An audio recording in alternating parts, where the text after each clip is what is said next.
Hinebra, may nakahanda ng pantapat sa monster bigman ng SMB na si Junmar Fajardo para sa semis. Sino nga ba ito? At Gilas Pilipinas versus Macau Black Bears, kasado ng tune-up game. At balitay Jeremy Lin maglalaro versus Gilas. At Coach Team tiwala na makakasama nila si JB sa FIBA Asia Cup 2025 na kung saan may malaking role ito na kailangan palang gampanan sa Gilas. So yan ang ating mga tatalakayin. Justin Brownlee ngayong nakarecover na muli sa injury. Coach Team naniniwala na sa mga susunod na mga araw ay sisimula na rin nila ang pag-iensayo para sa paghahanda sa FIBA Asia Cup ngayong 2025 na gaganapin sa Jeddah, Saudi Arabia.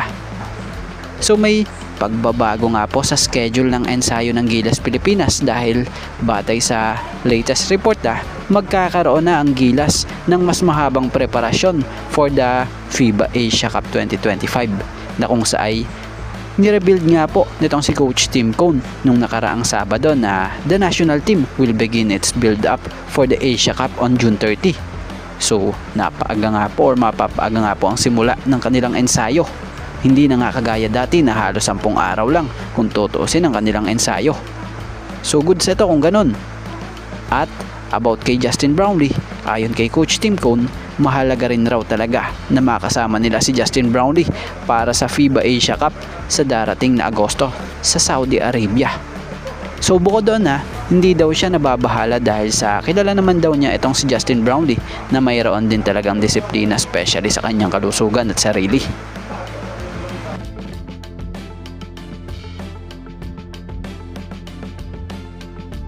At dito tayo, sigurado na ang magiging tapatan ng Gilas Pilipinas kontra dito sa Macau Black Bears sa tune-up game na kung saan inaasahan sa pamamagitan nito magiging malaking tulong ito sa kondisyon ng Gilas Pilipinas bilang paghahanda sa 2025 FIBA Asia Cup na magaganap nga sa lugar ng Jeddah, Saudi Arabia sa Agosto. So balitay ang nasabing magaganap na tune-up game gaganapin sa Smart Araneta Coliseum bago magtapos ang July na magsisilbing pakondisyon bago lumipad patungong Jeddah, Saudi Arabia. So magiging malaking tulong ang tune-up game na to para sa Gilas Pilipinas na magaganap nga po dahil sa makakalaban nga nila itong dekalibreng koponan at medyo naglalakihang mga players bukod doon dahil sa bitbit din nilang imports. At balitay posibleng magraro din ito sa Macau Black Bears itong former NBA star na si Jeremy Lin na bahagi di umano ng koponan. At dito tayo, tapatang Barangay Hinebra kontra San Miguel Beermen sa semifinals. At pag-usapang SMB, sino ba naman ang unang papasok na player sa isip mo? Karamihan si Junmar Fajardo ang maiisip dyan dahil sa pagiging dominante pa rin ito as a big man dito sa liga. So si Junmar Fajardo nga ay still the best player in the Philippines right now at he's now eyeing his 12th BPC award in the PBA as he leads the BPC race for the 2025 PBA Philippine Cup na kung saan nag-average nga siya ng 18.00 points per game, 13.25 rebounds per game at 3.00 assists per game. So ganun kalakas pa rin si Junmar Fajardo na siyang pangunahing frontline ng nasabing koponan. Kaya naman mabigat itong kalaban itong SMB team na makakabangga nga ng Barangay Hinebra sa semifinals. Kaya naman inihandang panapat dito ng Barangay Hinebra itong kanilang big man na si Japet Aguilar na siyang maganda rin ang ipinakikitang performance ngayong season kahit na 38-year-old na ito.